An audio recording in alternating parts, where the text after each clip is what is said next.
अगले चैप्टर में। एक वक्त था जब इस देश में नेताओं के सामने अक्सर कानून के लंबे हाथ भी छोटे हो जाते थे, लेकिन अब कैसे वक्त बदला है, आज पाठशाला में उसका चैप्टर।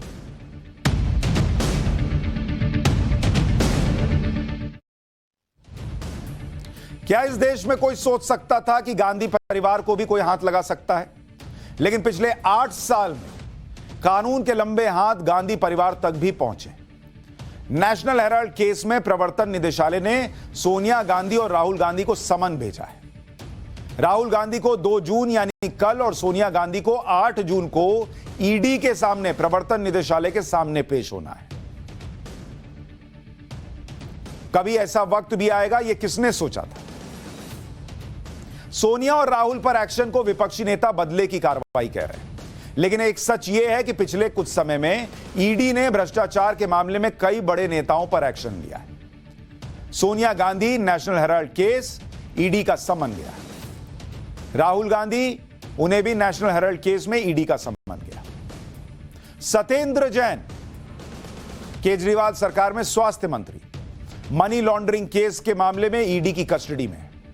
अभिषेक बनर्जी, ममता बनर्जी के भतीजे, मनी लॉन्ड्रिंग केस में ईडी इनसे पूछताछ कर चुकी है। P Chidambaram INX media deal के मामले में ईडी की जांच चली, जेल गए। Karti Chidambaram INX media deal के मामले में ईडी की जांच चल रही है, जेल जा चुके हैं। अनिल देशमुख, जो कि शरद पवार के बेहद करीबी हैं, वसूली और मनी लॉन्ड्रिंग का केस इन पर चल रहा है, जेल में। ईडी और सीबीआई की जांच चल रही है। नवाब मलिक, मनी लॉन्ड्रिंग और डी कंपनी से कनेक्शन का केस चल रहा है, ईडी की जांच चल रही है। ये भाई साहब भी जेल में। संजय राउत, वर्षा राउत, उनकी पत्नी, इन पर भी मनी लॉन्ड्रिंग, ईडी और इनकम टैक्स की जांच चल रही है, केस चल रहा है। अनिल परब, यह भी महाराष्ट्र से नाम, मनी लॉन्ड्रिंग केस में ईडी की पूछताछ हुई है। एक वक्त था कि लोग सोचते थे कि इन लोगों को कोई छू नहीं सकता। आज के भारत में आरोप अगर लगे हैं तो जांच हो रही है। अजीत पवार, सिंचाई घोटाला, ईडी और इनकम टैक्स की जांच। Farooq Abdullah, money laundering case, ED की जांच। नेशनल हेराल्ड केस में अचानक से सोनिया गांधी और राहुल गांधी को ईडी ने समन नहीं भेजे। इस मामले की लंबे वक्त से जांच ईडी कर रही है। अभी 12 अप्रैल को ईडी ने इसी केस में कांग्रेस के 2 बड़े नेता मल्लिकार्जुन खड़गे और पवन बंसल से 12 अप्रैल को पूछताछ की थी।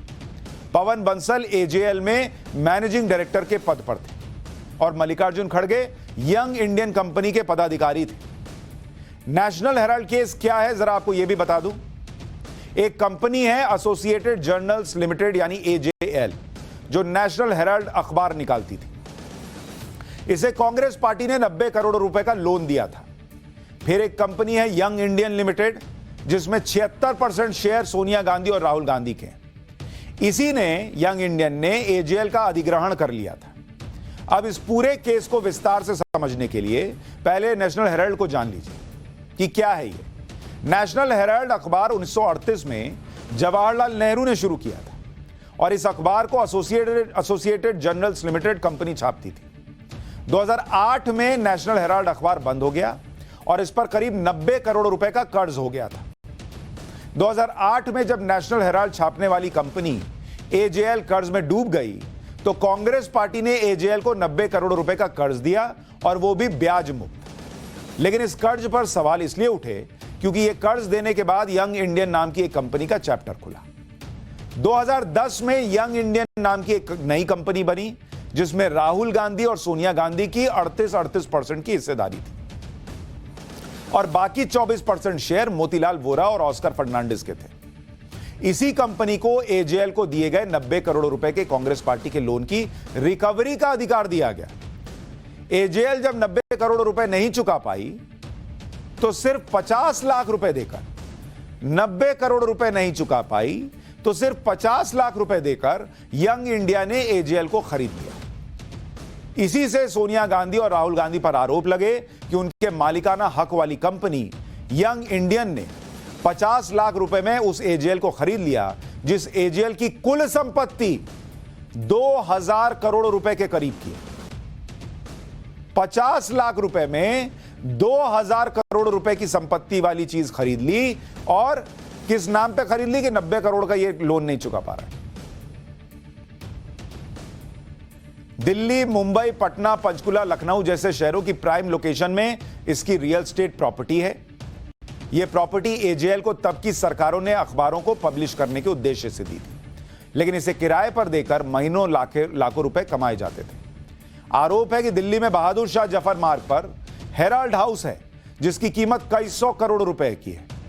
दावा है कि इसे पासपोर्ट ऑफिस को किराए के लिए दिया गया था। आरोप यह भी है कि 2005 में हरियाणा के पंचकुला में एजेएल को 65 करोड़ रुपए का प्लॉट 59 लाख रुपए में आवंटित कर दिया गया। पंचकुला में आवंटित प्लॉट को गिरवी रखकर लोन लिया गया, जिस लोन से मुंबई के बांद्रा में 9 मंजिला इमारत बनाई गई, जिसे 2020 में ईडी ने अटैच कर दिया। अब एक प्रश्न बड़ा बाय डिफॉल्ट सा लोगों के मन में भी आएगा कि जिस एजेएल के पास इतनी संपत्ति है 2000 करोड़ रुपए की, और जो किराए पर देकर इतना पैसा कमा ले रहा है, वो लोन नहीं चुका पा रहा था। इस केस में बड़े सवाल है। एजेएल को कांग्रेस ने जो लोन दिया था, उसकी रिकवरी का अधिकार यंग इंडियन को क्यों दिया गया, जिसमें राहुल और सोनिया गांधी की 76% हिस्सेदारी थी। कांग्रेस भी वही चला रहा है, यंग इंडियन भी वही चला रहा है। अच्छा, लोन अगर वसूलना है, कांग्रेस पार्टी ने दिया तो कांग्रेस पार्टी वसूलती, यंग इंडियन से क्यों बोला कि भाई तुम वसूल लो?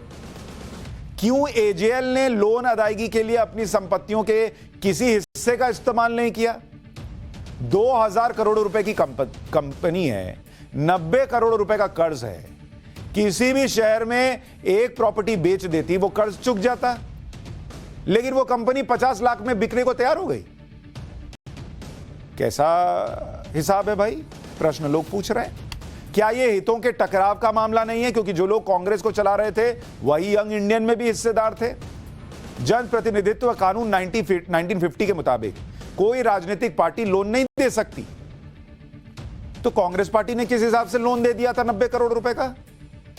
2014 में एजेएल के इसी अधिग्रहण के मुद्दे पर सुब्रमण्यम स्वामी ने सोनिया गांधी और राहुल गांधी के खिलाफ केस दर्ज कराया। सुब्रमण्यम स्वामी ने आरोप लगाया कि गलत तरीके से यंग इंडियन ने गलत तरीके से एजेएल का अधिग्रहण किया। अधिग्रहण से पहले शेयरधारकों को नोटिस भी नहीं दिया गया, शेयर होल्डर से सहमति भी नहीं ली गई। स्वामी के इन्हीं आरोपों पर ईडी ने मामले की जांच शुरू की, जिसके बाद सोनिया गांधी और राहुल गांधी को दिल्ली के पटियाला हाउस कोर्ट से 19 दिसंबर 2015 को जमानत लेनी पड़ी। गांधी परिवार ने मामले को रद्द करने के लिए सुप्रीम कोर्ट में याचिका भी दायर की, लेकिन कोर्ट ने उनकी याचिका खारिज कर दी, जिसके बाद से नेशनल हेराल्ड केस में ईडी की जांच चल रही है। और अब इस पूरे मामले में राहुल गांधी और सोनिया गांधी को समन किया गया है। आइए कुछ सवालों के जवाब दीजिए। राहुल गांधी को कल ईडी के सामने पेश होना है, लेकिन दिल्ली से बाहर होने की वजह से उन्होंने पेशी के लिए वक्त मांगा है। सोनिया गांधी 8 जून को ईडी के सामने पेश होंगी, लेकिन ये दिन भी आएंगे इसी भारत में, ये किसी ने सोचा नहीं।